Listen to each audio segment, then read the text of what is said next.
Hi everyone, my name is Harveen Kaur. My name is Balveer Singh, registered migration agent at. We're from the Seek Group actually. We've got two wings, Seek Education Solutions and Seek to Migrate. At Seek Education Solutions, we provide education services to both students and providers. At Seek to Migrate, We look after all your visa needs, from visa applications to even tribunal appeals. perfect. And today we're going to be going through frequently asked questions, some of them that you ask, some of them I thought you would want to ask but never ask. Your experience, what are some of the most common reasons why visas get refused? I would say poor evidence, inconsistent statements, your mismatched education history as such, giving very generic statements when it comes to making your submissions to the Department of Home Affairs. So other common reason I would say is financials. Genuine access to funds is also one of the biggest reasons that visas gets refused. Make sure your evidence is true to your reality. So basically, in a nutshell, your story and your submission should be detailed, Yes, consistent, tell it clearly, honestly, with facts. absolutely. And make sure that your evidence matches with that statement. You can't say one thing and then forget to make an attachment for whatever, You're that claiming. statement was. Yeah. Yes, Thanks. that's right. Now, let's turn the tables, okay? Yeah. What happens when your qualification is cancelled? Do you still have rights? Yes, you absolutely have rights, whether you're an international student or a domestic student. ASQA, which is the regulatory body, have been recently cancelling a lot of qualifications. And what that means for you as a student is you now need to prove that you actually did that qualification. You need to have all your assessments in order, and you have review rights. So you can actually go to the tribunal, first talk to the regulator, of course, Yes. and if they say no, you do have right to go to the tribunal and fight your case. Yes. All you need is one file proving that you've done the entire qualification. Yes. So you're not powerless, but your response needs to be timely, okay? Let's say we have a visa refusal, right? My understanding is that if you are offshore, you don't have any appeal rights. You're right. And if you are onshore, you do have appeal rights and you can put through a submission. Could you just walk us through the process of what the tribunal looks for in Australia? Sure. So, like she said, when you're offshore, there's no review rights, unfortunately. Onshore, being in Australia, if you get your visa refused, you have appeals process you can go through.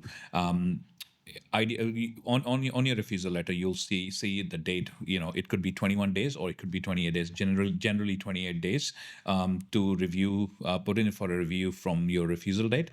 So make sure you make that appeal within that period. Once you do that, obviously. The application of a review, along with that, your documentations goes through. Ideally, a submission should also be made explaining your current situation.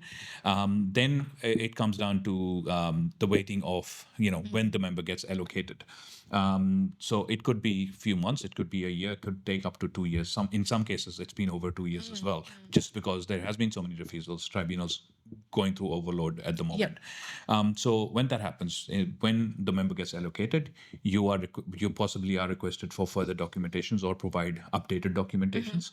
You give that you provide the documents. Maybe another submission might be required depending on the member.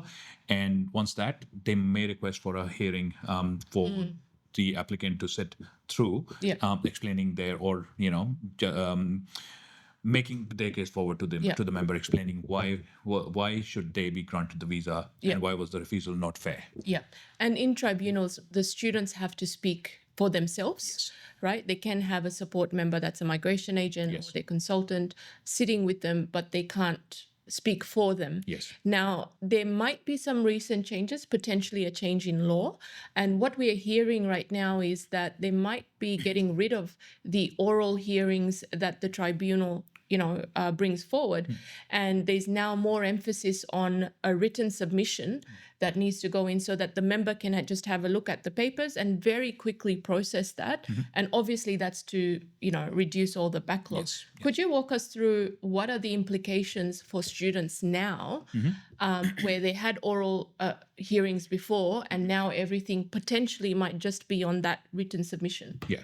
So drawing back from the, my previous comment, that new changes that are coming in law is that there will be on-desk processing of the cases. There might not be hearings in all the cases. So the changes that are coming is that because there's not going to be any hearings, so it becomes so important for you to make sure that your submission is strong, your documents are updated properly, your history has been put forward, like whatever your genuine case has been put forward to the member, so that they can make an informed decision rather than you depending on a hearing, which might not even happen. So now it's more crucial that you make sure you make a proper submission so that you've not left a stone unturned. Yeah. So basically, the future of visa appeals is now not spoken but written. Yes. Which means that the students need to know their entire history and why that member should actually make sure that they look at the submission and go, yep,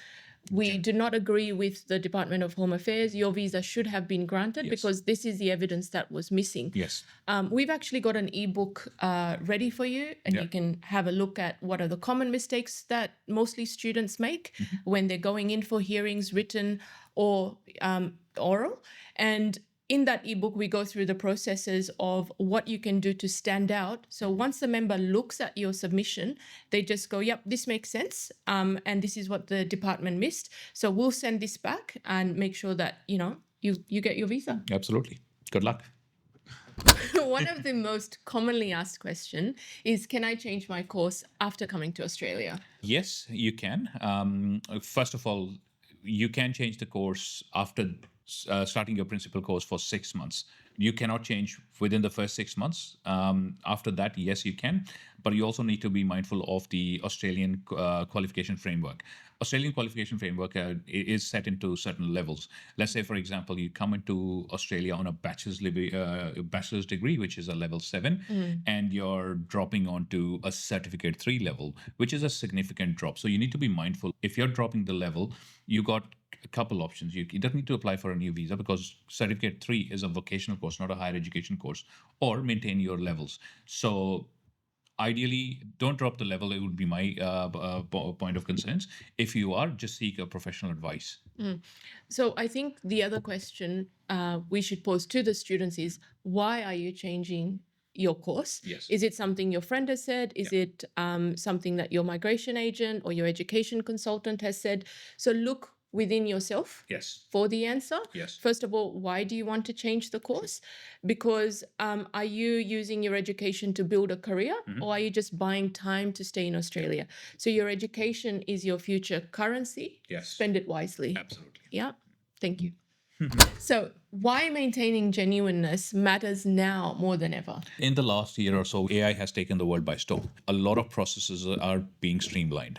So your history since you've come to Australia, or even before coming to Australia, any documentation, anything that you submit is being recorded. Okay, so you need to make sure that your storyline makes sense through and through. You cannot have a lot of COEs in the system. You can't keep on changing your course again and again. By maintaining your genuineness is the most important thing. Because I think behavior is tracked across providers, not only across students.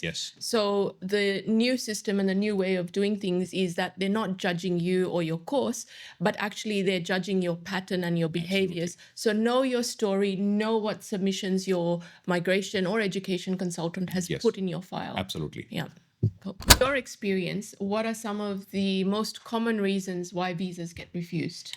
I would say poor evidence, inconsistent statements, your mismatched education history as such, giving very generic statements when it comes to making your submissions to the Department of Home Affairs. So other common reason I would say is financials. Genuine access to funds is also one of the biggest reasons that, visas gets refused.